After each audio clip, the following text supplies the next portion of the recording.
12 ವರ್ಷ ಸಂಸಾರ ಮಾಡಿದವಳು ಏಕಾಏಕಿ ಅನುಮಾನ ಪಡ್ತಾಳೆ ಅಂದ್ರೆ ಅದಕ್ಕೆ ಕಾರಣ ಇರಲೇಬೇಕಲ್ವಾ? ಅಲ್ಲಿ ಗಂಡನ ಹತ್ರ ಹೆಂಡತಿಯ ಪ್ರಶ್ನೆಗಳಿಗೆ ಉತ್ತರ ಇರಲಿಲ್ಲ.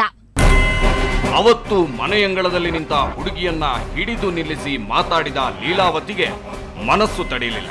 ರಾಜಶೇಖರ್ನ ಮೊಬೈಲ್ಗೆ ಕಾಲ್ ಮಾಡಿದ್ದಾಳೆ. ಅವನು ರಿಸೀವ್ ಮಾಡಲಿಲ್ಲ. ನಂತರ ಇವರ ಮಾತುಕತೆ ಮುಂದುವರೆದಿದೆ. ಅವಳೆ ಮಾಲತಿ, ಲಕ್ಷ್ಮಿ, ಕಲ್ಯಾಣಿ, ಸೋನಿ ಎಲ್ಲ ಅವಳೆ. ಒಬ್ಬೊಬ್ಬರಿಗೂ ಒಂದು ಹೆಸರು ಯಾವಾಗಲೂ ಹೇಳ್ತಾ ಇರ್ತಿದ್ಲು.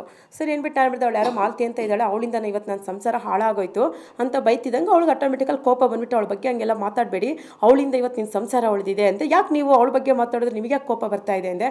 ಅವಳು ನನ್ನ ಫ್ರೆಂಡ್, ಅದಕ್ಕೇ ಅವಳಿಂದ ನಿನ್ನ ಗಂಡಂಗೂ ಅವಳಿಗೂ ಲವ್ ಇತ್ತು ಮದುವೆಗಿಂತ ಮುಂಚೆನೆ, ಅವಳಿಗೆ ಮದುವೆ ಆಗಿದೆ ಅಂತ ಹೇಳಿದ್ಲು ನನಗೆ.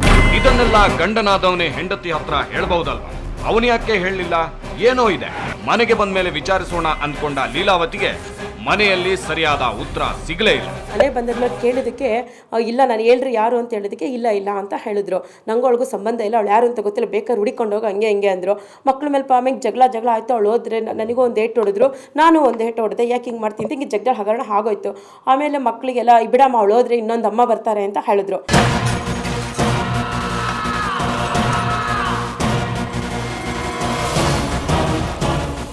ಆಗ್ಲೇ ಈಕೆಗೆ ಭಯವಾಗಿದೆ. ಅವಳು ಗಂಡನ ವರ್ತನೆಯ ಬಗ್ಗೆ ಆತನ ಅಪ್ಪ ಅಮ್ಮಂಗೆ ತಿಳಿಸಿದ್ದಾಳೆ. ಆಗ್ಲೂ ಸರಿಯಾದ ರೆಸ್ಪಾನ್ಸ್ ಸಿಗದಿದ್ದಾಗ ದೊಡ್ಡವರನ್ನ ಸೇರಿಸಿ ಪಂಚಾಯಿತಿ ಮಾಡಿಸಿದ್ದೂ ಆಗಿದೆ. ಅಷ್ಟಾದ್ಮೇಲೆ ಗಂಡ ಹೆಂಡತಿಯ ಸಂಬಂಧ ಮೊದಲಿನ ಥರ ಉಳಿಲೇ ಇಲ್ಲ. ಪ್ರತಿದಿನ ರಾಜಶೇಖರ ಕುಡಿದು ಬರೋದು, ಕಷ್ಟ ಕೊಡೋದು, ಕೊನೆಗೊಂದಿನ ಅಂತೂ ಕೊಲ್ಲೋದಕ್ಕೂ ಬಂದ್ಬಿಟ್ಟಿದ್ದನಂತೆ. 1 ಗಂಟೆ ಆದರೂ ಬರೋದನ್ನು ಕಾಯ್ತಾ ಕೂತ್ಕೊತಿದ್ದೆ. ಬರಲ್ಲ ಅಂತ ಹೇಳಿದ್ರು ಒಂದು ಇನ್ಫಾರ್ಮ್ ಮಾಡಿಬಿಡು ಸಾಕು, ನೆಮ್ಮದಿಯಾಗಿ ಮಲ್ಕೋತೀನಿ, ನಿನಗೋಸ್ಕರ ಕಾಯ್ತಾ ಇರ್ತೀನಲ್ಲ ಅಂತ ನಾನು ಹೇಳಿದ್ರೆ ಜೋರು ಜಗಳ ಮಾಡಿದೆ. ನಿಮ್ಮ ಅಪ್ಪ ಅಮ್ಮ ಸರಿ ಇದ್ದೀರ, ನಿನಗೆ ಹೆಂಡತಿ ಮಕ್ಳ ಜೊತೆ ಇಬ್ಬರು ಹೆಣ್ಮಕ್ಳು ಇಟ್ಕೊಂಡು ನಾನು ಮಲ್ಕೊಂಡಿದ್ದೀನಿ ಅಂದಮೇಲೆ ಉಗಿದು ಕಳಿಸ್ಬಾರ್ದ ನಿನಗೆ, ಹಂಗೆ ಅಂದ್ಕೊಂಡು ಬೈಕೊಂಡು ಬಂದೆ. ಅವಾಗ ಬಂದರು, 1 ಗಂಟೆ ರಾತ್ರಿ ಬಂದರು. ನಾನೇನು ಮಾಡಿದೆ, ಚೆನ್ನಾಗಿ ನನಗೆ ಕೋಪದಲ್ಲಿದ್ದೆ, ನಾನು ಇಷ್ಟ ತನಕ ಎದ್ದಿರ್ತೀನಲ್ಲ, ನಿನಗೆ ಅಟ್ಲೀಸ್ಟ್ ಬರಲ್ಲ ಅಂದ್ರೆ ನಾನು ಇನ್ಫಾರ್ಮ್ ಮಾಡೋಕ್ಕಾಗಲ್ವಾ, ನಿನಗೆ ಏನು ಮಾಡಬೇಕು ಅಂದ್ಕೊಂಡಿದ್ದೆ ಹಂಗೆ ಅಂತ ಹಿಂಗೆ ಜಗಳ ಹಿಂಗೆಲ್ಲ ಇದು ಮಾಡ್ತಾಯಿದ್ರು. ನನಗೆ ದಿಮ್ ತಗೊಂಡು ಉಸಿರು ಕಟ್ಟೋ ಥರ ಸ್ವಲ್ಪ ಇದು ಮಾಡಿದ್ರು.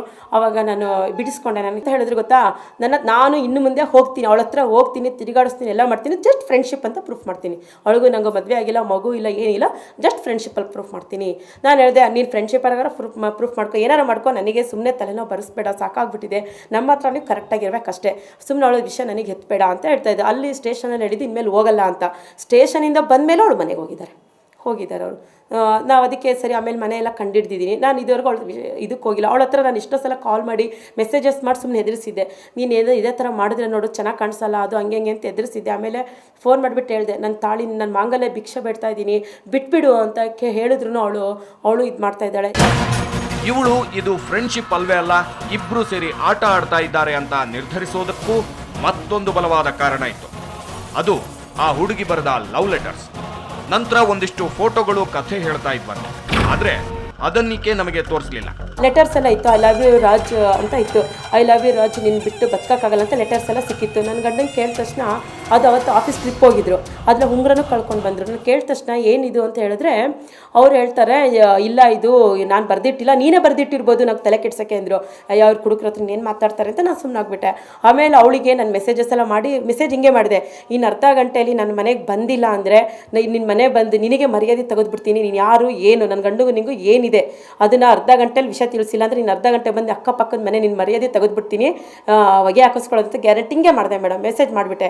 ಅವಳು ಅವಾಗ ಅರ್ಧ ಗಂಟೆಯಲ್ಲಿ ಅವ್ರ ಆಫೀಸ್ ಮ್ಯಾನೇಜರ್ ಕರ್ಕೊಂಡು ಒಬ್ಬರು ಮಹಿಳಾ ಸಮಾಜದವ್ರನ್ನ ಕರ್ಕೊಂಡು ಬಂದು ಹೇಳಿದ್ಲು, ಇಷ್ಟು ಫೋಟೋಗಳು ತೊಗೊಂಡು ಬಂದ್ಲು.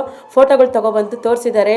ಅವ್ರ ಮಗನಿಗೆ ಕೇಕು ಕಟ್ ಮಾಡಿಸ್ತಾರೆ, ಫೋಟೋಸ್ ಇದೆ, ಬೋಟಿಂಗ್ ಹೋಗ್ತಾರೆ, ದೇವಸ್ಥಾನದಿಂದ ಒಂದು ಗಂಡು ಹೆಣ್ಣು ಬಂದಿರೋ ಥರ ಇದ್ದಾರೆ. ಆ ಥರ ಎಲ್ಲ ಥರ ಫೋಟೋಸು ತುಂಬ ಒಂದಿಷ್ಟು 50 ಫೋಟೋ ತೆಗೆಸ್ಕೊಂಡಿದ್ದಾರೆ.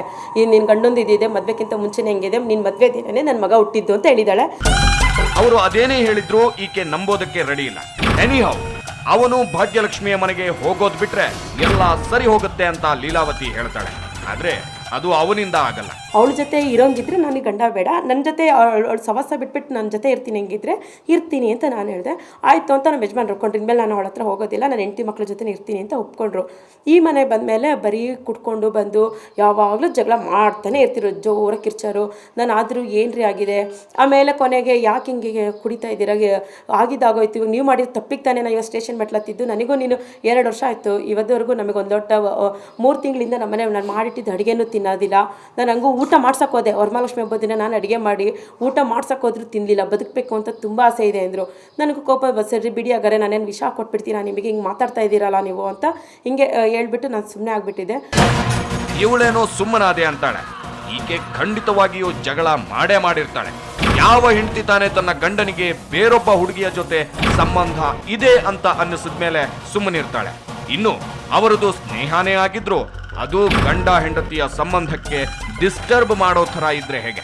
ಅಲ್ಲಿ ತೊಂದರೆಯಾಗಿದ್ದು ಯಾವ ಕಾರಣದಿಂದ ಅನ್ನೋದು ನಮಗೆ ಭಾಗ್ಯಲಕ್ಷ್ಮಿಯ ಜೊತೆ ಮಾತಾಡಿದಾಗ ಗೊತ್ತಾಯ್ತು.